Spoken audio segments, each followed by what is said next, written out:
장관은 정치적 책임까지도 지는 것이고요. 만약에 이 점에 대해서 책임을 묻는다면 저는 어떤 인사권의 책임까지도 저는 다 각오를 하고. 양평에 양자만 들어오면은 우리 김건희 여사님하고 연관을 지어서 계속 가짜뉴스 또 악의적인 선동을 하고 있는 그런 모습을 보면서 정말 우리 정치가 계속 이렇게 가야 되는지 좀 회의가 들 정도입니다. 이게 놀부심보도 아니고 참 기가 막힙니다. 내가 못 먹으니까 부셔버리겠다 그런 것입니까? 시기마저 느껴지는 장관의 백지화 선언이 바로 백지화되어야 됩니다. 국민들 사는 거는 정치하고는 아무 상관없어요. 양평 국민이 무엇을 생각하는지 그걸 생각하고 땅 사는 거는 한번 오래전에 샀고 특기라고 보면 안 돼요. 네, 정치권 현안 짚어보겠습니다. 김병민 국민의힘 최고위원, 현근택 민주연구원 부원장 나오셨습니다. 어서 오십시오. 네, 안녕하세요. 서울 양평고속도로 논란 이슈부터 짚어보겠습니다. 김병민 최고위원님, 예. 국민의힘 민주당이 양평 국민의 수건 사업까지 괴담의 제물로 삼고 있다. 그러면서 2년 전에 민주당도 의혹이 제기된 같은 노선을 요구했다. 이런 입장을 냈네요. 예. 김건희 여사 때문에 이른바 양평 고속도로에 대한 종점을 변경했다는 것이 민주당이 제기하고 있는 의혹의 핵심인데요. 김건희 여사 땅에 대한 특혜 때문에 이러한 얘기를 한 것이 아니라 양평 군민들이 늘상 주장해 왔던 것이 바로 양평군의 IC를 신설해 달라는 것이었고, 네. 이러한 주장은 과거에 있었던 민주당의 양평 군수, 또 그 당시에 양평군에 있는 지역위원장까지도 같이 주장했던 내용이다라고 이야기를 하고 있고, 실제 보고 있는 종점에는 IC, 나들목이 설치되는 것이 아니라 분기점이 설치되고 있는 것이기 때문에 김건희 여사 땅에 특혜를 주고 있는 상황도 아니라는 점, 이 내용을 네. 얘기하고 있습니다. 민주당은 김건희 여사 일가의 땅이 있는 것이 괴담이냐, 정부가 종점 계획을 바꾼 것이 가짜 뉴스냐, 이렇게 공박했네요. 그렇죠. 지금 말씀하신 것처럼 사실은 김건희 여사 일가가 한 그 주변에 양평에 땅이 있는 게 한 지금 축구장 넓이 한 5배, 한 12,000평 정도 있다는 거 맞지 않습니까? 네. 29필지까지 현재 확인이 됐고요. 아마 차명으로 있는지 여부도 이제 확인을 하는 것 같습니다. 그다음에 핵심적으로 이제 노선이 변경된 게, 그러니까 종점이 변경된 게 언제부터냐? 결국은 네. 작년 7월부터 얘기가 나온 거거든요. 그러니까 정권이 바뀌고 지자체장이 바뀌면서 바뀌었다. 지금 김병민 최고위원 말씀처럼 양평 군내에 IC를 건설해달라는 거는 그동안 양평 군민들의 요구가 맞습니다. 민주당의 지역위원장도 그 요구를 했었고요.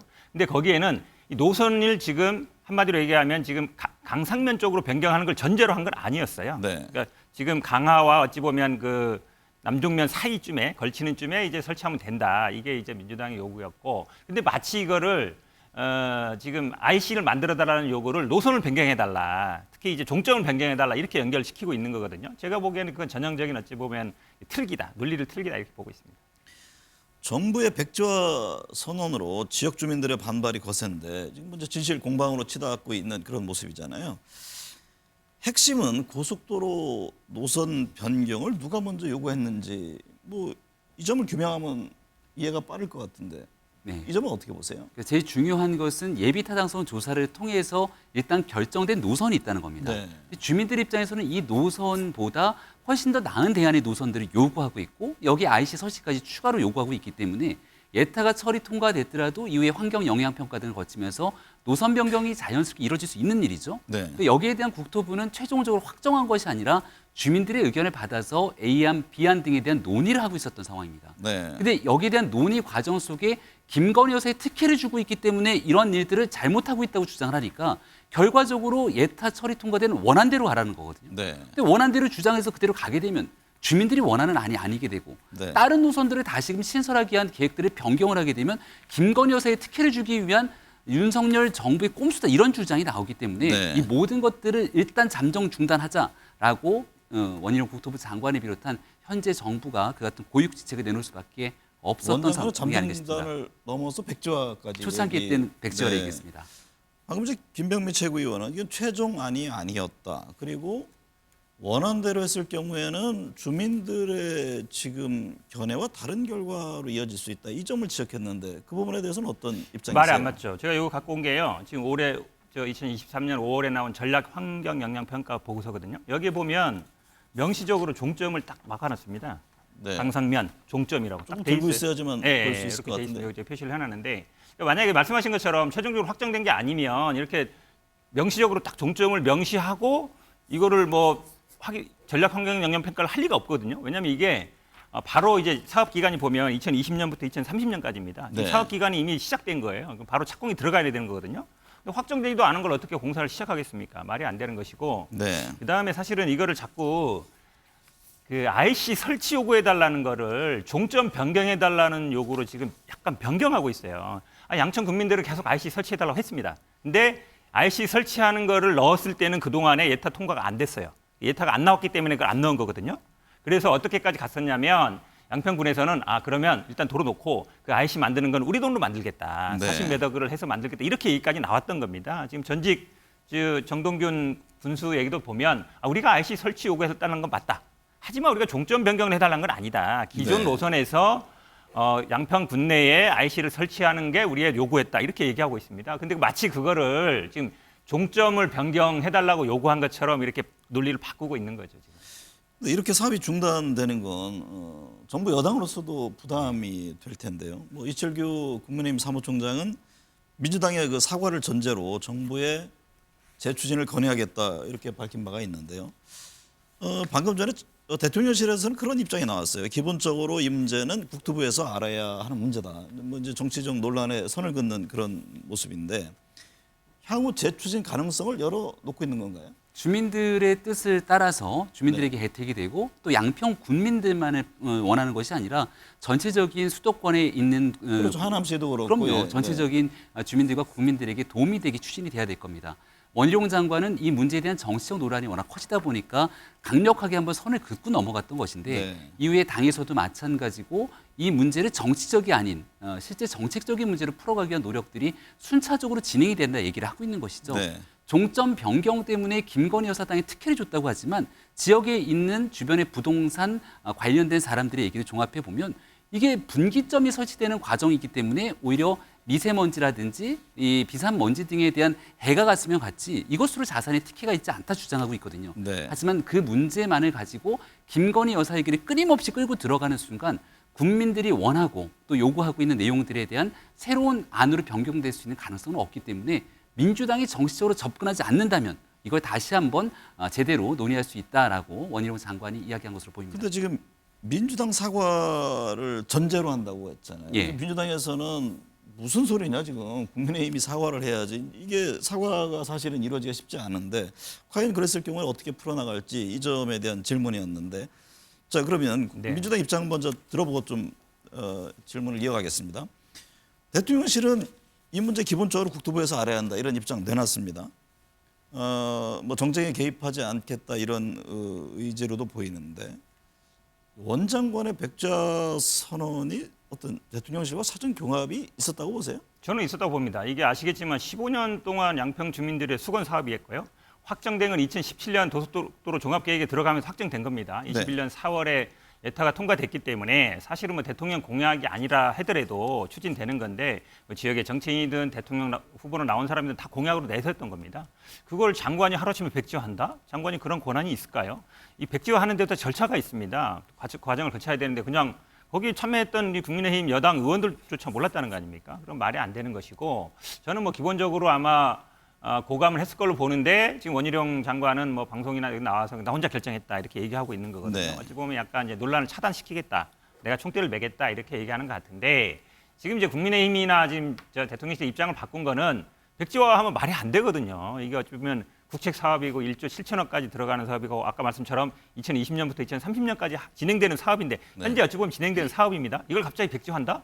그러면 국가의 시스템 자체가 완전히 무너지는 거예요. 네. 그러다 보니까 여론도 안 좋을 것이고 그러다 보니까 이제 살짝 발을 빼는데 민주당이 사과할 일이 뭐가 있겠습니까? 네. 사실은 왜냐 그러면 이걸 예를 들어서 노선 변경하는 걸 말씀처럼 IC 설치 요구가 있었어요. 그런데 만약에 노선을 변경해서 IC를 설치한다 그러면 군의회에도 알리고 국민들한테도 알리고 지역 언론에도 알리고 이렇게 해야 되는 거 아닙니까? 근데 올해 아까 제가 보여드렸던 올해 5월 달일 전략 환경 영향 평가서 나오기 전에는 이걸 몰랐던 거예요, 사람들이. 네. 근데 갑자기 변경됐다는 거니까 바로 공사하기 시작하기 전에야 이거에 대한 설명이 필요한 거죠. 왜 갑자기 노선이 변경되는지. 그 설명을 해주면 되는데 그 설명은 안 하고 그냥 국민들이 요구했으니까 바꿨다. 이 말만 반복하고 있는 거거든요. 서울 양평고속도로 사업은 원래 윤석열 대통령의 그 대선 공약이기도 했잖아요. 네, 맞습니다. 이 문제를 어떻게 풀어가야 됩니까? 원희룡 장관이 대통령 선거 당시에 정책을 총괄하는 정책본부장이 그렇죠. 됐습니다. 그래서 이 문제를 누구보다 잘 알았을 거고요. 하지만 원희룡 장관이 전면 백지화라고 하는 강력한 카드를 꺼내지 않았더라면 민주당의 고민정 최고위원, 강두구 의원 등 수많은 의원들이 방송에 나가서 이 모든 의혹의 핵심에 김건희 여사 특혜를 주기 위한 정부의 꼼수인 것처럼 주장을 하고 나섭니다. 네. 그럼 결과적으로 원안으로 돌아갔을 때에 받게 되는 불이익, 새로운 일을 추진하지도 못하게 되는 상황에 빠져버리면 김건희 여사와 아무런 관계가 없다는 것이 아주 나중 훗날 결정이 되더라도 결국 그 피해는 고스란히 대한민국 국민의 몫으로 돌아갈 수밖에 없거든요. 네. 정치를 좀 이 지점에서 빼고 들어가기 위한 원희룡 장관이 이재명 대표에게 토론을 권했던 건데 이재명 대표는 또 토론에 응하지는 않고 있는 것 아닙니까? 네. 이 정도 상황이 왔다면 여야의 주장들에 대해서 이제 국민들께서 공히 어떤 주장들까지 나왔는지를 보실 거라 생각하고 정치인들이 빠진 다음 정책적으로 결정할 수 있는 양편 국민들과 수도권 인근에 있는 지자체장들이 함께 모여서 좀 머리를 맞댈 필요가 있다고 생각합니다. 민주당 또한 이 사업이 진행돼야 한다 입장을 당연하죠. 예. 이거하고 있잖아요. 근데 어쨌든 제기된 의혹에 대해서는 끝까지 파헤친다 이렇게 맞습니다. 입장을 냈던데 향후로 뭐 어떤 조치를 염두에 둔 겁니까? 일단은 제가 보기에는 뭐 국회에서 일단 뭐 국토위에서 질문을 할 수 있을 것 같고요. 네. 만약에 지금 문제가 된다 그러면 이제 국정조사라든지 할 수 있을 것 같은데 지금 원희룡 장관이 이제 정치를 하는 거예요. 아니 장관이 야당 대표랑 토론하는 거 본 적이 있습니까? 예를 들어 당 대표끼리 뭐 그런 경우는 있어요. 아니면 네. 원내대표끼리 이런 경우는 있는데 물론 본인이 뭐 정치적인 목표는 있는 걸 알겠지만 뭐 일단 총선 나오고 싶은 생각도 당연히 있겠죠. 그러다 보니까 이제 본인이 정치적인 어떤 언사를 하는 건데 저는 정치인, 그러니까 정치인 출신 아니면은 국회의원 출신이 이 장관 했을 때 가장 안 좋은 모습이다. 지금 말씀하신 네. 것처럼 일단 질러봤다가 안 좋으니까 정치적으로 했다가 그다음에 발 빼고 그냥 사과하면 한다 이거잖아요. 근데 국가 정책은 그렇게 하면 절대 안 됩니다. 그러니까 네. 본인의 어떤 정치적인 목적을 위해서 이 국가 국책 사업을 이렇게 흔들면 안 된다. 이런 말씀 드리고 싶습니다. 사업 백지화를 발표한 원희룡 장관 기자회견 뒤에 이재명 대표를 직접 거론했습니다. 배경이 뭘까요? 민주당 전체의 정치적 주장이 있다고 생각한 것이겠죠. 네. 앞서 제가 설명드렸던 것처럼 정치인 한 명, 두 명의 목소리가 아니라 어느 날부터 민주당 정치인들 너도나도 나와서 이 문제에 대한 의혹을 제기합니다. 당 차원의 준비된 행동이 아니었을까라고 생각하고 민주당의 이재명 대표가 직접 나서서 이 문제를 해결할 때만이 정치적인 음모론에서 빠져나올 수 있다고 판단했던 것 아니겠습니까? 네. 거듭 말씀드립니다만 오늘은 양평 국민들까지 이 직접적으로 나서서 정치가 이 문제에 좀 개입하지 말라고 했는데 지방자치단체장을 중심으로 한 전문가들 그리고 양평군의 고속도로 건설에서의 IC와 분기점에 대한 이 종점 문제 전문가들의 몫에 맡긴다라면 과연 국토부가 엉뚱한 방식으로 환경 영향 평가를 했는지 그런 사안들에 대한 진실은 곧 드러날 거라고 봅니다.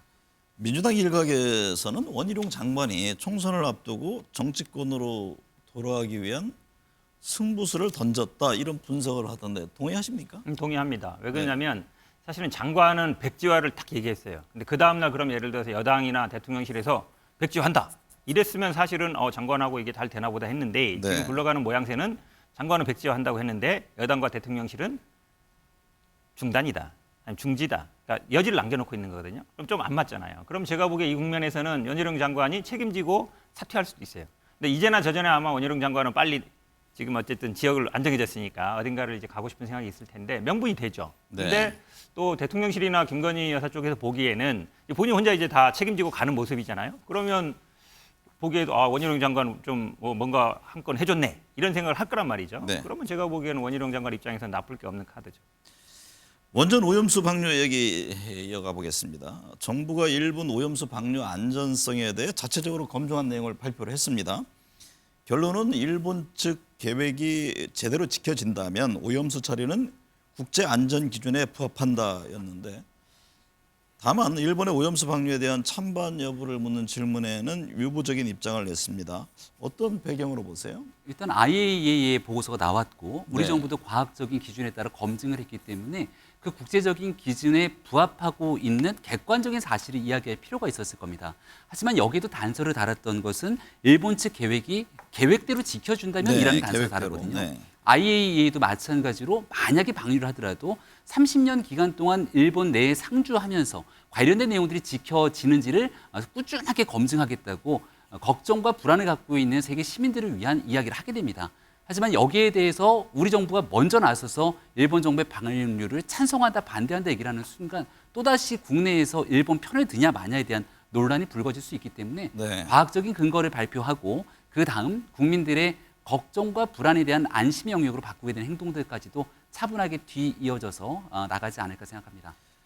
우여곡절 끝에 입국한 라파엘 그로시 국제 원자력 기구 IAEA 사무총장이 우리 정부 관계자 또 민주당 의원 만났습니다. IAEA 보고서는 그 기준에 따라 작성됐다 이 점을 강조했는데 뭐 오염수에서 수용도 할 수 있다 이런 입장도 냈더라고요. 그로시 총장의 입장은 어떻게 받아들이세요?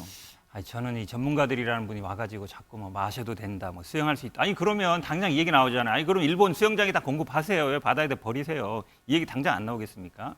IAEA 보고서도 보면은 다 나오잖아요. 아, 우리는 뭐 법적 책임 없다. 우리가 권한 적 없다. 우리는 그냥 일본 도쿄전력에서 주는 자료 가지고 분석한 거다. 이러고 있거든요. 그래서 과학적으로 본인이 예를 들어 데이터를 가지고 뭐 기준치 이하다 이렇게 얘기하는 건 모르겠는데 마실 수 있다. 수영해도 된다. 아, 마실 수 있다 그러면 왜 버리겠습니까? 네. 수영할 수 있다 그러면 그냥 갖고 가서 수영하시든지 아니 일본에 수영장 많거든요. 일본에 거기 다 공부하면 돼요. 근데 왜 자꾸 이런 말 하는지 잘 모르겠습니다.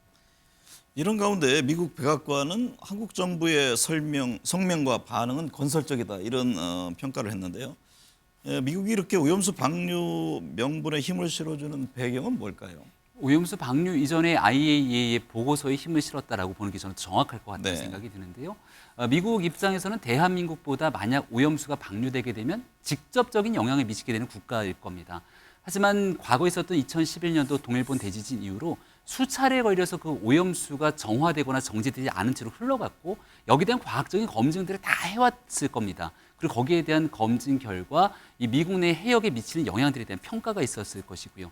이런 측면에서 미국 내의 안전성에 문제가 없다는 판단이 있었기 때문에 IAEA 보고서에 대해서도 여기에 대한 존중의 의사와 또 대한민국 정부의 입장에 대해서도 이와 같은 평가를 내리고 있다고 생각하고 국제기구의 결정을 존중하지 않게 된다면 네. 과연 추가적인 이러한 국제기구 속에서의 또 다른 국가들이 반발하게 됐을 때 그러한 일에 대한 국제사회의 지도력 있는 국가로서의 책임감까지도 뒤따른다고 생각합니다.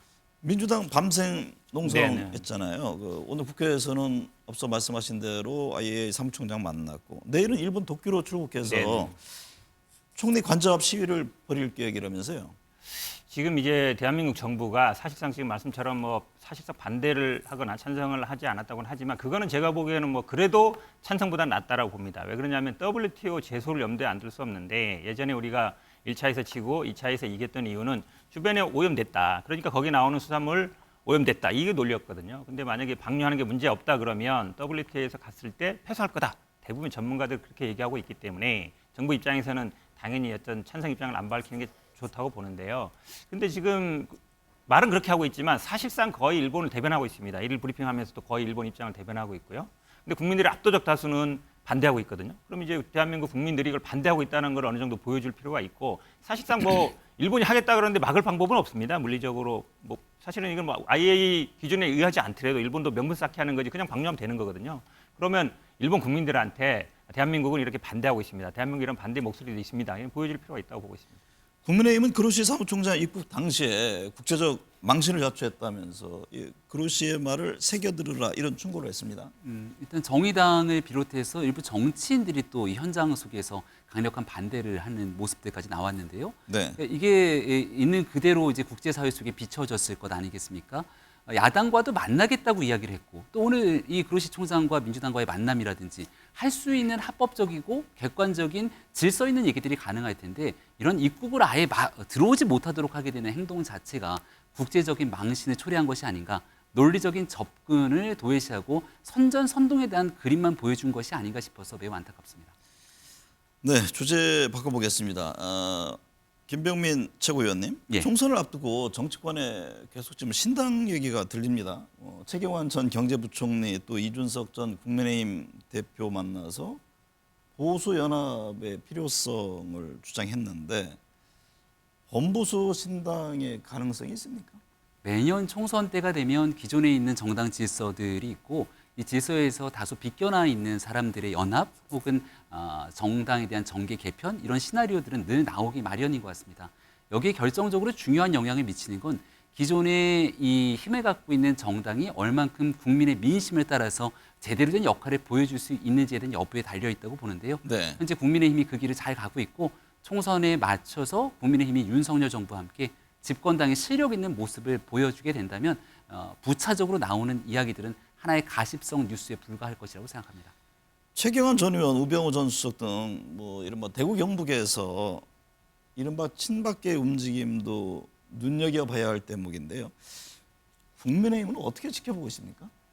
개별 사람 한 명 한 명에 대해서 언급하고 평가하게 된다면 총선을 남고 있는 상황에서 지도부의 발언으로 좀 어려움이 있다고 생각하고요. 다만 과거에 있었던 우병우 전 수석 같은 경우는 이제 국정농단 등에 대한 역사적 평가들이 일부 내려졌던 인물 아니겠습니까? 네. 그래서 우리가 총선, 대선 등 주요한 선거에서 국민들께서 바라보는 건 새로운 대한민국의 미래를 어떻게 설계할 것인가에 대한 청사진을 바라보게 될 텐데 미래가 아닌 과거로 퇴행하는 정치 별로 좋아하지 않으실 것 같다는 말씀을 드린 바 있습니다. 현근택 부원장님 씨가 궁금한데요. 만약에 범보수 신당이 나온다면 파괴력은 어떨까요? 그러니까 범보수 신당이 될지 아니면 무소속 연대가 될지 모르지만 네. 결국은 지금 두 분 언급도 보면 결국 TK거든요. TK에선 근데 지금 홍준표 시장이나 많은 분들이 과거에도 50% 이상 물갈이 했다는 거거든요. 그러면 아마 현역 의원들 중에 탈락하는 분들이 굉장히 많을 겁니다. 이분들이 제가 보기에는 과거처럼 뭐 친박연대 이렇게 만들려면 강력한 뭐 대선 주자가 있거나 이런지 모르지만 그렇지 않다 그러면 네. 무소속으로 나올 가능성들이 많아요. 무소속으로 나와서 국민의힘 후보가 붙겠다. 왜냐하면 이름 있는 분들이잖아요. 최경환, 우병우 같은 분들은 이제 여론조사에도 여론조사 나옵니다. 그러면 같이 예를 들어서 현역 중에 탈락하는 분들이 연대를 한다든지 이런 형태가 된다 그러면 저는 뭐 어느 정도 국민의힘이 예를 들어 대통령 지지율이 막 50% 이상 넘어가지 않는 상황이 된다 그러면 경쟁 구도도 될 수 있다고 보고 있습니다. 과거 이제 친박연대라는 게 있어가지고 상당수 의석을 확보한 적이 그렇죠. 있지 않습니까? 네. 그러면 친박계의 독자적 움직임 가능성도 있습니까?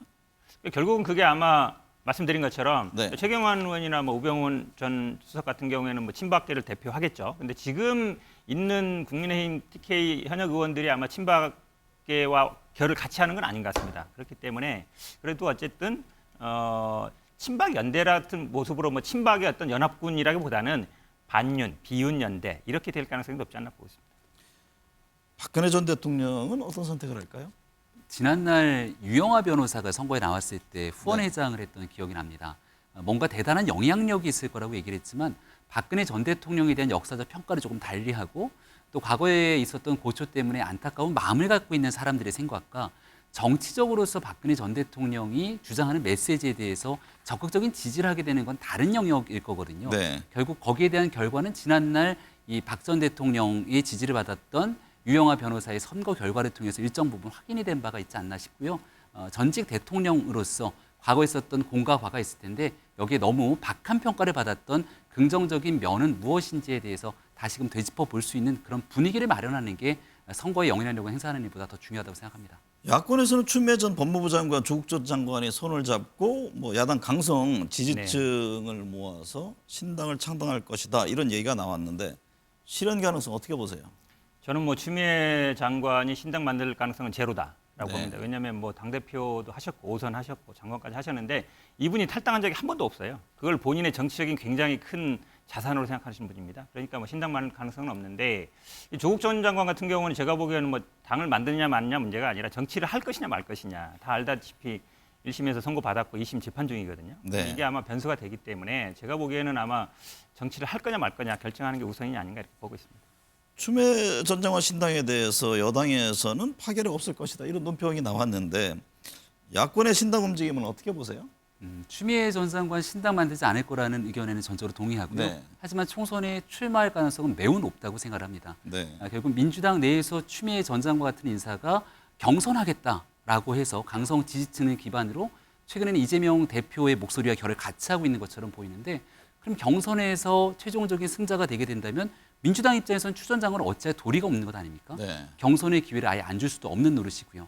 근데 지난날 추 전 장관 때문에 불거졌던 각종 논란들을 기억해 보면 추 전 장관이 이번 총선에 나와서 민주당도 미래가 아닌 과거의 추미애 전 장관으로 선거를 치르는 게 보탬이 됐지 네. 국민의힘에서는 그렇게 분리하거나 반대할 카드는 아니라고 생각합니다. 민주연구원 부원장이시니까 제가 이 질문 한번 해볼게요. 추 전 장관 움직임이 현재 과연 민주당에서는 어떨지인데 뭐 한편에서는 결집력 등 상당히 뭐 긍정적인 시너지 효과를 내고 있다 이렇게 진단하는 분들이 있고 또 반면에 중도를 좀 잡아야 되는데 총선 선거에서는 이게 너무 확대됐을 경우에는 마이너스 요인으로 작용할 것이다. 이게 좀 의견들이 충돌하거든요. 어떤 진단이세요? 두 가지 여론이 다 있는 건 맞습니다. 그러니까 네. 긍정적인 면에서는 어쨌든 이제 그 문재인 정부에 대한 평가, 결국 윤석열 대통령을 힘을 실어준 거 아니냐. 이거에 대한 네. 평가가 그동안 어찌 보면 잘 얘기를 못했거든요. 얘기를 하면 굉장히 비판을 받는 상황이었는데 추미애 장관이 그 당시에 상황을 얘기하기 때문에 결국은 문재인 정부에 대한 냉정한 평가를 할 수 있는 계기는 된 것 같은데 저는 이게 오래 지속될 문제는 아니다. 왜냐하면 네. 당내에서 결국 논쟁을 할 문제거든요. 결국은 말씀처럼 정당 지지를 끌어올리기 위해서는 중도층을 잡아야 되고 이거를 중도층을 잡으려면 앞으로 민주당이 어떻게 잘하겠다로 가야 되는데 네. 과거에 우리가 뭘 했다, 누구 잘못했다 이거 따지는 거 의미가 없습니다. 그래서 네. 저는 이 논쟁은 뭐 빨리 끝내는 게 좋고 추미애 장관도 말씀처럼 뭐 아직 지역은 정하지 않은 것 같습니다. 근데 총선은 뭐 출마할 걸로 충분히 예상되고 있고요. 그러면 내가 뭘 하겠다. 이분도 제가 보기에 뭐 국회의원 한 번 더 하는 게 목적은 아닐 거예요. 5번이나 했고 있기 때문에 그러면 앞으로 자기 비전을 보여주는 게 더 중요하지 않나 이렇게 보고 있습니다. 정의당 당직자 60여 명이 탈당해서 신당 추진하기로 했습니다. 천호선 노면재단 이사가 참여하는데요. 이게 새로운 정의당이 탄생할지 정치 지형에 어떤 영향을 줄 것으로 보세요? 정의당에게는 좀 미안한 평가지만 네. 전혀 기대감이 없다 이렇게 생각을 합니다. 정의당이 과거에 있었던 기간 동안 문제가 있다고 생각되고 그 정의당을 바꾸려고 시도했다면 숱한 시간들이 있을 텐데 이미 그 기회 유효 기간이 끝난 것이 아닌가 싶고 지금 정의당을 바꾸고 개혁하겠다고 나오는 인사들도 과거의 인물들이지 않습니까? 정의당이 기대하는 시대 정신을 제대로 따라가지 못했던 측면들에 대해서 아직 분명한 원인이 무엇인지에 대한 분석조차 못하고 있는 것이 아닌가 싶습니다. 네. 민주당 이재명 대표, 이낙연 전 대표 회동 이번 주 뭐 성사될 것이다 이런 기사들이 나오네요. 두 사람 만남이 당 통합의 계기가 될지 아니면 뭐 또 다른 분란이 될지 어떻게 보세요?